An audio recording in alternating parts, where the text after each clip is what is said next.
All right. That's wild. We got one more question from the chat here. Will this trend of QB busts making a comeback with their second/third teams continue moving forward? And then he wants to know, Zach Wilson going to be a stud in 2025? So many of these guys that are QB busts, in your opinion, get into situations that are in dire straits. And I think the overreaction of the coaching carousel, the hiring cycle, puts these guys behind the 8 ball in terms of the staff that they are inherited by, the talent pool around them, the game plan, the scheme, the confidence. There is no confidence in these buildings. You get these number 1 picks, these number 2 picks. And yes, there are misses and there are the reaches. I was there when Trubisky got drafted over Mahomes and Trubisky got drafted over Deshaun Watson. Doesn't mean he's a bad player. It just means Patrick Mahomes is a little bit better at football. And also the situation. I love that you putting in for your guy Mitch. But, I feel bad because he wasn't like... It wasn't his fault. No, he got drafted. Somebody else didn't pick Mahomes and Deshaun Watson as well. This is why coaching matters too, though, because But coaching matters, dude. Like, you get to these situations, and Patrick, who fell to the Chiefs and was behind Alex Smith and not asked to play immediately, that's great. I mean...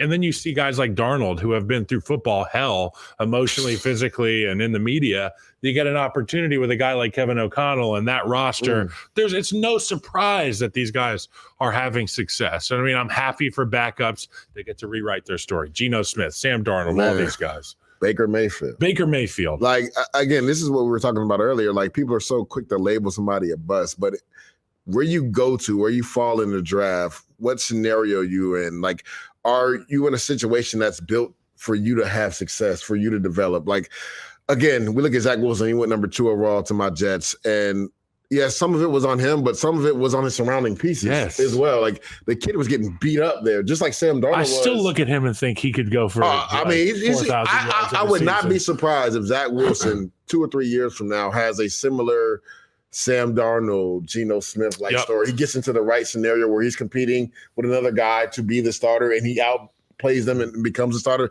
Would not surprise me at all, because from a skill standpoint, and the arm that this kid has, it's there, right? And people were saying when he got traded to Denver, like, he kind of fell in love with football again. He was just happy again. And, when you're in the media, Payton raised him up. Yeah, well, I tell people all the time, like, I played in the New York media most of my career.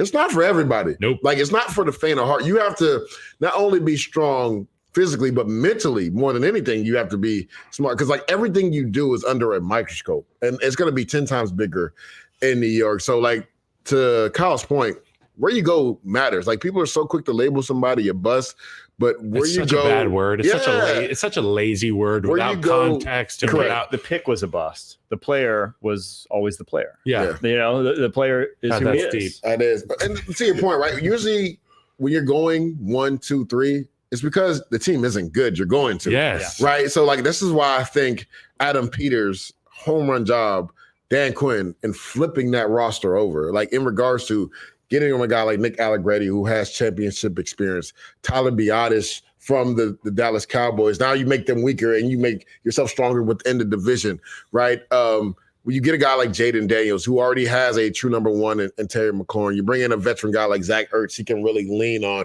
the run game. You go get Austin Eckler, who is beat up right now, but he's a safety valve you can go to when everything else down the field is covered. And then on the defensive side, like, they literally overturned the whole defense, and we know that's Dan Quinn's specialty. So, like, people have been talking about Jaden Daniels, and rightfully so. Again, he's not only in Offensive Rookie of the Year category, he's in MVP category right now. Wow. But, I mean, it's crazy. If he keeps playing like this, I'm just saying, wow, like, it's wild. Yeah, but, like, it's not wrong. This Commanders defense has played significantly better the last 2 weeks. Now, they struggled versus the Bengals, which everybody has. The Bengals just can't stop anybody on defense. That's why they keep losing games. But the Arizona Cardinals team to play against, it's not an easy offense to slow down. And the Commanders did a really good job last year.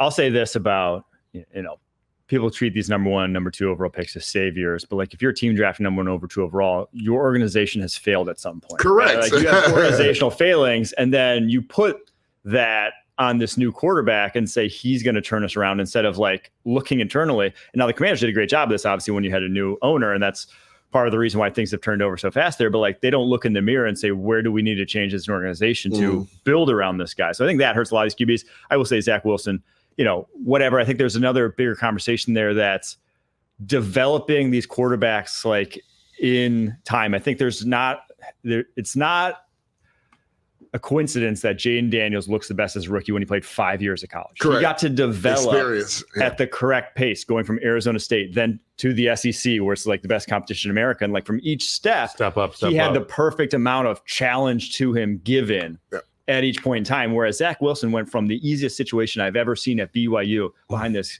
God tier offensive line, never under pressure, to a terrible offensive line where literally he was under pressure every single snap. So it's like, you were not developing at the pace he needed to develop at. It wasn't the incremental step. It was like going from high school to the NBA back in the day, and why so many of those guys failed besides the true, the LeBron James. I'm just thinking about how big his offensive line was in college. At BYU compared to everybody else. He did say they were a God tier offense, they were a God-centered offensive line, I would say. That also.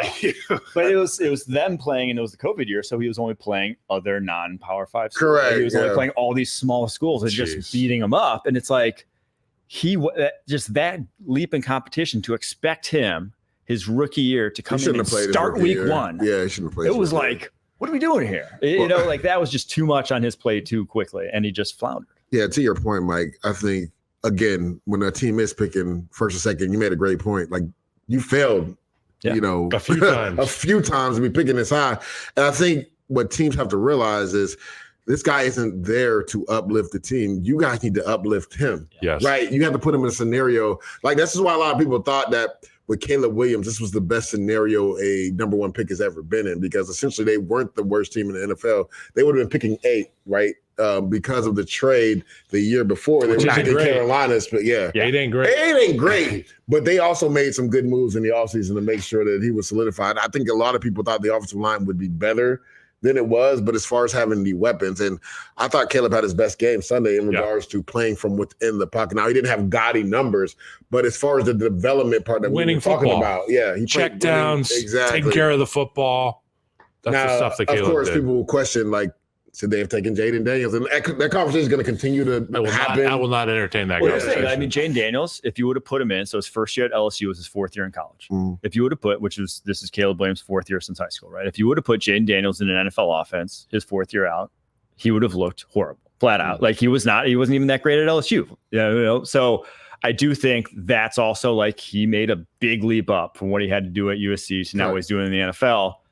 He can have the 2 or so years to develop that Jaden Daniels got. And it's just these people, like, we expect. Take a beat, everybody. Breathe. We expect the most just because he was billed as that. But he was billed as that because what he did as a freshman, sophomore, junior was better than what anyone else was doing as freshman, sophomore, junior. Yeah. Like, Justin Herbert came in the NFL awesome.